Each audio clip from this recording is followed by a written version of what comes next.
കൂട്ടുകാർക്ക് നല്ലൊരു ദിവസം ആശംസിച്ചുകൊണ്ട് മാമ്പഴത്തിന്റെ പുതിയ വീഡിയോയിലേക്ക് സ്വാഗതം. നമുക്ക് നേരെ രേവതിയുടെ സച്ചിയുടെ ഇന്നത്തെ നല്ലൊരു വിശേഷം കണ്ടാലോ. അങ്ങനെ ഇന്നത്തെ വിശേഷത്തില് വർഷയും ശ്രീകാന്തും കൂടെ സംസാരിച്ചുകൊണ്ടിരിക്കുകയാണ്. ഈ സമയത്ത് ശ്രീകാന്ത് വർഷയോട് ചോദിച്ചു, അല്ല വർഷയ്ക്ക് ഞാൻ മാത്രം ഫ്രണ്ട് ആയിട്ടുള്ളോന്ന് ചോദിക്കാം. അതെ അതെ, എനിക്ക് ഒരു ഫ്രണ്ട് മാത്രമേ ഉള്ളൂ, അതുകൊണ്ടല്ലേ ഞാൻ ഇങ്ങനെ രാവിലെ വൈകുന്നേരം എല്ലാം വിളിച്ചോണ്ടിരിക്കണെന്ന് ചോദിക്കാം. ശ്രീകാന്തിനെ മാത്രം അല്ല, വേറെ ആരും ഫ്രണ്ട്സ് ഇല്ലേ? വേറെ ആരും ഫ്രണ്ട്സ് ഇല്ല. കുറെ ഫ്രണ്ട്സ് ഉണ്ടെങ്കിൽ ഭയങ്കര ബുദ്ധിമുട്ടാന്നേ അതൊക്കെ മെയിൻറ്റെയിൻ ചെയ്ത് മുന്നോട്ട് പോകാനായിട്ട്. കാരണം അവര് വിളിക്കുന്ന സമയത്ത് പോകണം, അങ്ങനെ നൂറ് കാര്യങ്ങളൊക്കെ ഉണ്ട്. പിന്നെ എനിക്കതേ ഫ്രണ്ട്സ് ഒക്കെ ഇല്ലാത്തതുകൊണ്ട് എല്ലാവർക്കും എന്നോട് ദേഷ്യമൊക്കെ തോന്നാറുണ്ട്. ഞാൻ വലിയ അഹങ്കാരിയാ, അങ്ങനെ ജാടയിട്ടാ നിൽക്കുള്ളൂ, അധികാരം ഫ്രണ്ട്സ് ഒന്നും ആക്കില്ല എന്നൊക്കെ. പക്ഷെ അതൊക്കെ വെറുതെയാന്നേ. ഞാൻ എപ്പോഴും എൻ്റെ ഈ തിരക്കിപ്പെട്ട് ഞാൻ അങ്ങ് മുന്നോട്ട് പോയിക്കൊണ്ടിരിക്കുക. അതിന്റെ ഇടയ്ക്ക് ഞാൻ പിന്നെ അതിനെക്കുറിച്ചൊന്നും കൂടുതൽ ചിന്തിക്കാറില്ലെന്ന് പറയാം. ശരി ശരി, എന്നാ ബാ കേറി, ഞാൻ കൊണ്ടേ ആക്കാന്ന് പറയാം. അങ്ങനെ രണ്ടുപേരും കൂടെ അങ്ങ് പോവാണ്. ഈ സമയത്ത് വർഷയുടെ അച്ഛനും അമ്മയും വഴി നിൽക്കുന്നുണ്ടായിരുന്നു. അവര് കാർ നിർത്തി അവിടെ നിൽക്കണ സമയത്താണ് വർഷ ബൈക്കിൽ കയറി പോകുന്നുണ്ട്. വർഷയുടെ അമ്മോർ തെങ്ങ് നോക്കേട്ടാ, ഇതാ പോകുന്ന കണ്ടില്ല, നമ്മുടെ മോളാണല്ലോ എന്ന് പറയണം. ആരുടെയോ ബൈക്കിന്റെ പിന്നെ കയറിന്ന് പോകുന്നേ.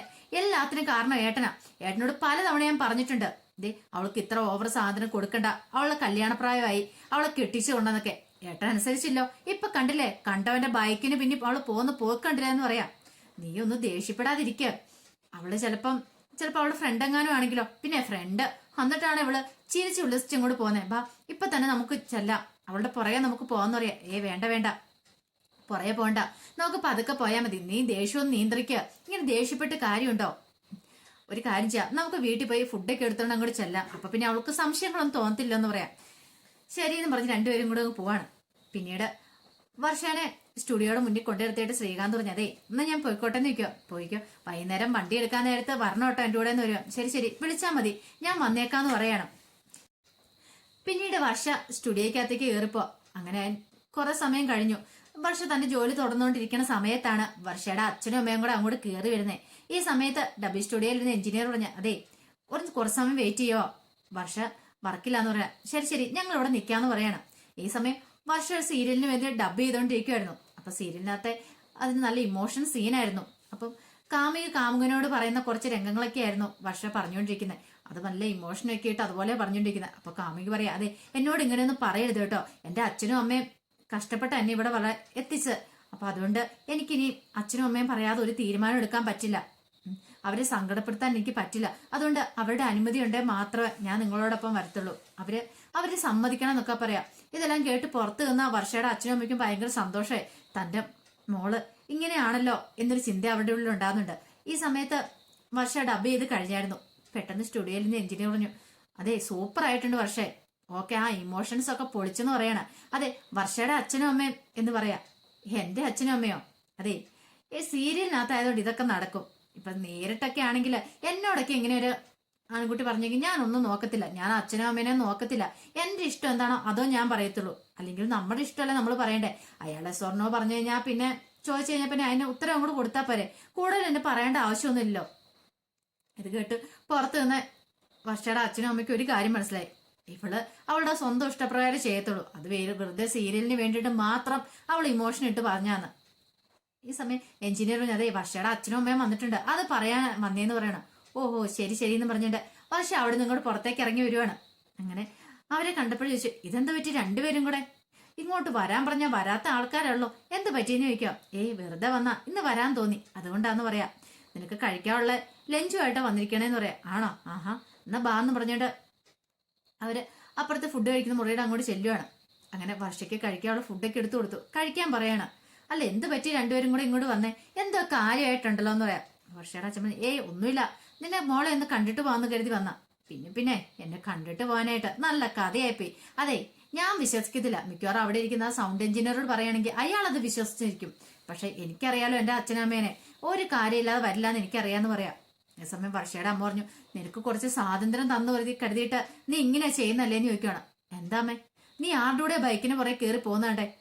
ഏതോ ഒരുത്തന്റെ കൂടെ ബൈക്കിന് പുറകെ ഇരുന്ന് അങ്ങ് പോകുന്നുണ്ടല്ലോ. ഓ അതാണോ കാര്യം?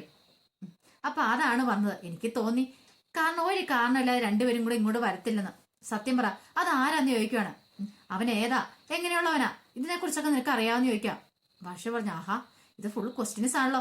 ഒരു കാര്യം ചെയ്യാം, അമ്മ ഒരു ഫോം ഇങ്ങോട്ടെത്താ, ഞാൻ അങ്ങോട്ട് ഫില്ല് ചെയ്ത് തരാം. എവിടെയാ വീട്, എന്താ ജോലി, ആരാ എങ്ങനെയാന്നൊക്കെ പറഞ്ഞുതരാം, അതല്ലേ ഏറ്റവും നല്ലതെന്ന് ചോദിക്കുക. വർഷയുടെ അച്ഛൻ പറഞ്ഞു, അല്ല മോളെ ഞാനൊരു കാര്യം ചോദിച്ചോട്ടെ, അതാരാ, നിനക്ക് അയാളുടെ പേരോ ഇതൊക്കെ അറിയാവുന്നതാണെന്ന് ചോദിക്കും. അതെ എനിക്കറിയാം, അയാളുടെ പേരാ, ഇനിയിപ്പോ വീട് നാടൊക്കെ അതാണോ അച്ഛന്റെ പ്രശ്നം? അതെന്റെ ഫ്രണ്ട് ശ്രീകാന്താന്ന് പറയാം. അല്ല മോളെ നീയ ഒരു പരിചയമില്ലാത്തോ? ഈ സമയം വർഷയുടെ അമ്മ പറഞ്ഞു, നിനക്ക് എന്ത് പരിചയം ഉണ്ടായിട്ടാ നീ അവന്റെ ബൈക്കിന് പിന്നിൽ കയറുത്? എന്റെ അമ്മേ, കുറച്ച് നാളായിട്ടായിട്ട് എനിക്ക് ശ്രീകാന്തിനെ അറിയാം, ഞങ്ങള് നല്ല ഫ്രണ്ട്സാ. അതുകൊണ്ട് എന്റെ ബൈക്ക് ഒന്ന് കേടായി പോയി കഴിഞ്ഞപ്പം ഞാൻ അവനെ വിളിച്ച് അവന്റെ ബൈക്കിന് പുറയിലൊന്ന് കയറി ഇങ്ങോട്ട് വരെ വന്നാ. അതിനിപ്പോ ഇത്ര പറയാൻ എന്തിരിക്കണമെന്ന് ചോദിക്കുക. വർഷയുടെ അച്ഛൻ പറഞ്ഞു, എന്നാ പിന്നെ മോക്ക് എന്നെ വിളിക്കാൻ വരായിരുന്നോ? ഞാൻ കാർ എടുത്തോണ്ട് വരില്ലായിരുന്നോ? അതച്ചാ പെട്ടെന്ന് എനിക്ക് അവന്റെ മുഖം ഓർമ്മ വന്നേ, അവനെന്റെ ഫ്രണ്ടല്ലേ, അപ്പൊ ഞാൻ അത്രയും വിളിച്ചു, അത്രേ ഉള്ളൂ. ഇത് കേട്ടതും വർഷയുടെ അമ്മ പറഞ്ഞു, ഇവൾക്ക് കുറച്ച് സ്വാതന്ത്ര്യം കൂടുതൽ കൊടുത്തോണ്ടാ ഇങ്ങനെ. അതെന്താമ്മേ എനിക്ക് സ്വാതന്ത്ര്യം തരാനായിട്ട്? അമ്മ എന്നാ വല്ല ബ്രിട്ടീഷ് രാജ്യം വലുതാണോ എനിക്ക് സ്വാതന്ത്ര്യം അങ്ങോട്ട് തരാനെന്ന് ചോദിക്കുക. ഇതേ കണ്ടില്ലേ ഏട്ടാ, തർക്കുത്തരം പറയുന്ന കേട്ടില്ലേ, ഇവളോട് എന്ത് പറഞ്ഞാലും ഇവള് അങ്ങനെയാ, തർക്കുത്തരം മാത്രമേ പറയുള്ളൂ എന്ന് പറയാം. പറഞ്ഞിട്ട് കാര്യമില്ല, ഇവളുടെ സ്വഭാവം ഇങ്ങനെയായിപ്പോയി. നമ്മൾ തലയെ കയറ്റി വെച്ചോണ്ടാ ഇവളിങ്ങനെയൊക്കെ കാണിച്ചു കൂട്ടുന്നേ. അനുസരിപ്പിച്ച് നിർത്തേണ്ട സമയത്ത് അനുസരിപ്പിച്ച് നിർത്തിയാൽ മതിയായിരുന്നു. നമ്മൾ വല്ലതും പറഞ്ഞിട്ട് കേൾക്കുന്നുണ്ടോ നോക്കിയേ, തന്നിഷ്ടപ്രകാരം ഓരോ തോന്നിയാസങ്ങൾ കാണിച്ചു കൂട്ടിയിട്ട് യാതൊരു സങ്കോചമില്ലാതെ പറയുന്ന പറച്ചിൽ കേട്ടില്ലെന്ന് ചോദിക്കാം. എന്റെ അമ്മേ, അതിനിവിടെ എന്താ ഉണ്ടായത്? ഒന്നും ഉണ്ടായില്ലോ. ഞാൻ അയാളുടെ ബൈക്കിന് പുറയിലൊന്ന് കയറി നിർത്തേണ്ട, ആകാശം ഒടിഞ്ഞു വീഴാനൊന്നും പോകുന്നില്ല. പിന്നീട് വർഷം പറഞ്ഞു, അതെ എനിക്ക് തിരക്കുണ്ട്, സ്റ്റുഡിയോ നല്ല തിരക്കുണ്ട്, ഞാൻ പോയി ചെയ്യട്ടെ എന്ന് പറഞ്ഞ് എഴുന്നേക്കണം. പക്ഷേടെ അച്ഛമ്മ, മോളെ കഴിച്ചിട്ട് പോകും, മതി മതി എന്റെ പൊന്നെ, ഇത് തന്നെ ധാരാളം. ഇത്രയും തന്നെ കഴിച്ച എങ്ങനെയാന്ന് എനിക്ക് തന്നെ അറിയാത്തുള്ളൂ. അതുകൊണ്ട് ഇനിയിപ്പോ കൂടുതലൊന്നും പറയാനില്ല, ഞാൻ അങ്ങോട്ട് കയറി പോവാന്ന് പറഞ്ഞ് കയറി പോവാ.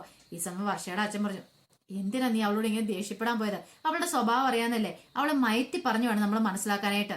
അവളോട് ദേഷ്യപ്പെടാൻ പോയിട്ടുണ്ടെങ്കിൽ അതിന്റെ ഇരട്ടിയായിട്ടായിരിക്കും അവൾ തിരിച്ചു പറയുന്നത്. അതൊക്കെ അറിയാഞ്ഞിട്ടാണോ നീ ഇങ്ങനെയെന്ന് ചോദിക്കുക. ഒന്നും മിണ്ടാതെ വാന്നും പറഞ്ഞോണ്ട് അങ്ങോട്ട് കൂട്ടിക്കൊണ്ട് പോവാണ്. പിന്നീട് ശ്രുതിയും ചന്ദ്രമതിയും കൂടെ രാവിലെ തന്നെ യോഗ ചെയ്തുകൊണ്ടിരിക്കുകയാണ്. ഈ സമയത്ത് ശ്രുതി ഓരോ കാര്യങ്ങളൊക്കെ ഇങ്ങനെ ചന്ദ്രമതിക്ക് പറഞ്ഞു കൊടുക്കുന്നുണ്ട്. അതെ അങ്ങനെ ചെയ്യണമേ, ഇങ്ങനെ ചെയ്യണം എന്നൊക്കെ ചന്ദ്രമതിക്ക് അറിയില്ല. അപ്പൊ ശ്രുതിക്ക് കുറച്ച് കാര്യങ്ങളൊക്കെ അറിയാം, അത് വെച്ചാണ് ശ്രുതി പറഞ്ഞു കൊടുത്തോണ്ടിരിക്കണേ. പിന്നീട് ശ്രുതി പറഞ്ഞു, എനിക്കും കൂടുതലായിട്ടൊന്നും അറിയില്ലമ്മേ, ബേസിക് ആയിട്ടുള്ള കാര്യങ്ങളൊക്കെ അറിയത്തുള്ളൂ. ഞാൻ കുറച്ചാള് ക്ലാസ്സിൽ പോയതാ. യോഗയൊക്കെ ചെയ്യാൻ നല്ല, നമ്മുടെ മനസ്സിനും ശരീരത്തിനും ഒക്കെ നല്ലതാന്ന് പറയാം. ശരി മോളെ, ഇനി എന്നും ഇത് തന്നെ ചെയ്യണമെന്ന് പറയാം. ഇന്നലെ ഡാൻസ് ചെയ്താൽ ശരീരത്തിനൊക്കെ നല്ല വേദന ഉണ്ടെന്ന് പറയാം. അത് കുഴപ്പമില്ലമ്മേ, ഇത് ചെയ്ത് കഴിയുമ്പോഴത്തേന് അതൊക്കെ അങ്ങോട്ട് മാറിക്കോളൂ എന്ന് പറയാം. ഈ സമയത്താണ് രവീന്ദ്രൻ അങ്ങോട്ട് വരുന്നത്. രവീന്ദ്രൻ ഇറങ്ങി വന്നപ്പോ ഈ കാഴ്ച കാണുന്നത്. രവീന്ദ്രൻ പെട്ടെന്ന് ചോദിച്ചു, ചന്ദ്രേ നിനക്കത് എന്ത് പറ്റിയെന്ന് ചോദിക്കുക. കണ്ടിട്ട് മനസ്സിലായില്ലേ? എന്ത്? ഇത് ഞാൻ യോഗ ചെയ്യുന്നാന്ന് പറയാം. ഓഹോ, നീ യോഗ ചെയ്യാൻ തുടങ്ങിയെന്ന് ചോദിക്കും. അല്ല ഇത് എന്നു മുതൽ ഇതൊക്കെ ചെയ്യാൻ തുടങ്ങിയത്? ഓ അതിപ്പോ എന്നു മുതൽ പറയേണ്ട ആവശ്യമുണ്ടോ? ഇപ്പൊ കണ്ടില്ലേ എന്ന് ചോദിക്കുക. ഇത് കേട്ട് കഴിഞ്ഞപ്പോ രവീന്ദ്രൻ പറഞ്ഞു, നിനക്ക് ഇതിന്റെ ഒന്നും ആവശ്യമില്ലേ, വീട്ടിലെ ജോലികൾ തന്നെ എടുക്കുവാണെങ്കിൽ വലിയ കുഴപ്പമില്ലാതെ മുന്നോട്ട് പോകാൻ പറ്റും. അതെങ്ങനെയാ, നീ ശരീരമാണെങ്കിൽ എന്തേലും ജോലി ചെയ്യുവാന്ന് ചോദിക്കാം. അതെ അതെ, എന്ത് പറഞ്ഞാലും ഉണ്ട് നിങ്ങളുടെ ഒരു കുറ്റപ്പെടുത്തല്.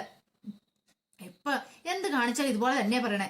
കേട്ടല്ലോ ശ്രുതി മോളെ, കണ്ടോ ഇതുപോലെ ഒരു മനുഷ്യൻ എന്റെ കൂടെയുള്ളത്. പിന്നെ ഞാൻ എങ്ങനെ നന്നാവൂന്ന് പറ. എങ്ങനെ നന്നാവെന്ന് പറഞ്ഞ് എന്റെ ഉള്ളിലുള്ള കഴിവൊക്കെ എങ്ങനെ പുറത്തു കൊണ്ടുവരുമെന്ന് പറ. ഇന്നലെ തന്നെ ഞാൻ ഡാൻസ് കളിക്കുന്ന മോള് കണ്ടല്ലേ? മോൾ എന്നോട് ചോദിച്ചു, എന്നിട്ട് ഇത്ര നന്നായി ഡാൻസ് അറിയാഞ്ഞിട്ടാണോ അമ്മ വീട്ടിലിരുന്നേന്ന്.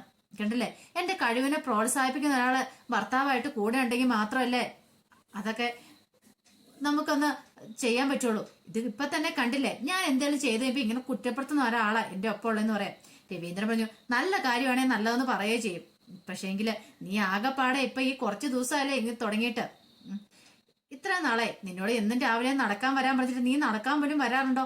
ഇല്ലല്ലോ. അതിന് പോലും നിനക്ക് കഴിയില്ല. എന്നിട്ടാണ് അവൾ ഇപ്പം ഡാൻസ് ചെയ്യുന്നു, യോഗ ചെയ്യുന്നു, അവളുടെ വണ്ണം ഒക്കെ കുറയ്ക്കാനായിട്ട് അവൾ ശ്രമിക്കുന്നത്.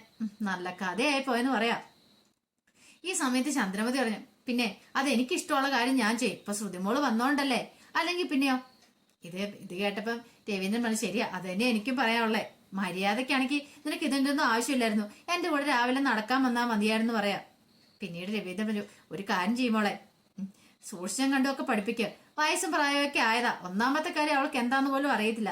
ഇത് കേട്ടപ്പം ശ്രുതി പറഞ്ഞു, അച്ഛാ പേടിക്കൊന്നും വേണ്ട, എനിക്ക് ബേസിക് ആയിട്ടുള്ള കാര്യങ്ങളൊക്കെ മാത്രമേ അറിയത്തുള്ളൂ. പിന്നെ അമ്മയുടെ ശരീരത്തിന് നല്ലതല്ലേന്ന് പറയണം. ഇത് കേട്ടപ്പോ രവീന്ദ്രൻ പറഞ്ഞു, എന്റെ മോളെ അവളുടെ ശരീരത്തിനല്ല അവളുടെ നാക്കിനാ പ്രശ്നം. അത് നിയന്ത്രിക്കാനായിട്ട് എന്തായാലും ഒരു യോഗ ഉണ്ടെങ്കിൽ അത് പറഞ്ഞു കൊടുക്കാതെയും, അതാണ് അത്യാവശ്യമായിട്ട് വേണ്ടെന്ന് പറയാം. ഇത്രയും പറഞ്ഞ് രവീന്ദ്രൻ അങ്ങോട്ട് പോയപ്പോ ചന്ദ്രമതിക്ക് ദേഷ്യം വന്ന്, കണ്ടില്ലേ മോളെ പറയുന്നത് കണ്ടില്ലേ, ഇതുപോലത്തെ ഒരു ഭർത്താവിനെ എനിക്ക് കിട്ടിയത്. പക്ഷെ മോൾക്ക് അങ്ങനെയല്ല കേട്ടോ, ശ്രുതി മിടുക്കനാ, മോളുടെ എല്ലാ കാര്യത്തിനും കൂടെ നിൽക്കുമെന്ന് പറയാണ് അവന്. ഇത് കേട്ടപ്പം ശ്രുതി ഭയങ്കര സന്തോഷമായി. അപ്പൊ രവീന്ദ്രൻ മോളിലേക്ക് കയറി പോകാൻ നേരത്തെ പറഞ്ഞു, അതെ ആ രേവതി അവിടെ ഉണ്ടെങ്കിൽ അവളോട് ഇങ്ങോട്ടൊന്ന് വരാൻ പറയണമെന്ന് പറയാം. ഒന്നും മിണ്ടാതെ രവീന്ദ്രൻ അങ്ങോട്ട് ഇറങ്ങി പോവാണ്. അങ്ങനെ രവീന്ദ്രൻ താഴേക്ക് ചെന്ന് കഴിഞ്ഞപ്പം രേവതി അവിടെ അടിച്ചു വാരിക്കൊണ്ടിരിക്കുന്നുണ്ടായിരുന്നു. രവീന്ദ്രനെ കണ്ടപ്പോൾ ചോദിച്ചു, അച്ഛനത് എങ്ങോട്ടാണെന്ന് ചോദിക്കുക. എനിക്ക് യൂണിയൻ ഓഫീസ് വരെ പോകണമെന്ന് ചോദിക്കുക. അല്ല അച്ഛൻ ചായ കുടിച്ചല്ലോ, ഞാൻ ചായ എടുക്കട്ടെ എന്ന് ചോദിക്കുക. വേണ്ട മോളെ, ഇപ്പൊ എനിക്ക് ചായ ഒന്നും വേണ്ടെന്ന് പറയാം. അതെ മോളൊരു കാര്യം പറയാൻ മറന്നുപോയി, മോളില് രണ്ടുപേരൊന്ന് യോഗയൊക്കെ ചെയ്യുന്നുണ്ട്, എന്തെങ്കിലും ആവശ്യം ഉണ്ടെങ്കിൽ മോളങ്ങോട്ടൊന്ന് ചെന്നേക്കണം, വിളിക്കൂ കേട്ടോ. എന്നോട് പറഞ്ഞിട്ടുണ്ടായിരുന്നു, വിളിക്കുവാണെങ്കിൽ മാത്രം മോളങ്ങോട്ട് പോയാൽ മതി എന്ന് പറയാം. ശരി അച്ഛാന്ന് പറയണ. അപ്പോഴാണ് ചന്ദ്രമതി അവിടെ നിന്ന് രേവതിന്ന് വിളിക്കുന്നത്. രേവതി എന്താ അമ്മയെന്ന് ചോദിക്കുകയാണ്. ഇങ്ങോട്ട് കയറി വരാൻ പറയണേ. രേവതി പെട്ടെന്ന് അടിച്ചു വാരിക്കൊണ്ടിരിക്കുന്നു. ആ ചൂലൊക്കെ ആയിട്ട് അങ്ങോട്ട് ചെല്ലുവാണ്. ഈ സമയത്ത് ചന്ദ്രമതി ശ്രുതിയും കൂടെ യോഗ ചെയ്തോണ്ടിരിക്കുക. അപ്പൊ ചന്ദ്രമതി നോക്കി കഴിഞ്ഞപ്പം ചൂലൊക്കെ ആയിട്ട് രേവതി വന്ന് നിൽക്കുന്നേ. നീ എന്താടി ചൂലൊക്കെ ആയിട്ട് മനുഷ്യനെ കളിയാക്കുവാണോ എന്ന് ചോദിക്കുകയാണ്. അല്ലമ്മ ഞാൻ അടിച്ചു വാരിക്കൊണ്ടിരിക്കുകയായിരുന്നു എന്നും പറഞ്ഞോണ്ട് വിളിച്ചു കഴിയുമ്പോ ആ ചൂലുമായിട്ടാണ് നിനക്ക് നീ വരുന്നേ. ആ ചൂലവിടെ നിനക്ക് വെച്ചിട്ട് വന്നാൽ എന്താ കുഴപ്പം, അവിടെ ഇടാൻ പറയാണ്. രേവതി അവിടെ ചൂലിട്ടു. എന്താ അമ്മ കാര്യം, ഞങ്ങൾക്ക് രണ്ടുപേർക്കും 2 ഗ്ലാസ് കോഫിയും കൊടുത്തോണ്ട് വരാൻ പറയാണ്. ഇത് കേട്ടതും രേവതി പറഞ്ഞു, അമ്മ ഞാൻ അടിച്ചു വാരിയിട്ട് എടുത്തോണ്ട് തന്നാ മതിയോ.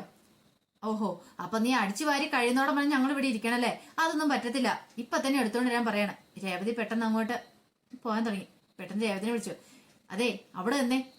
എന്നമ്മേ ഈ ചൂല് പിന്നെ ആരെടുത്തോണ്ട് പോകുന്ന ചോദിക്കുവാണ്.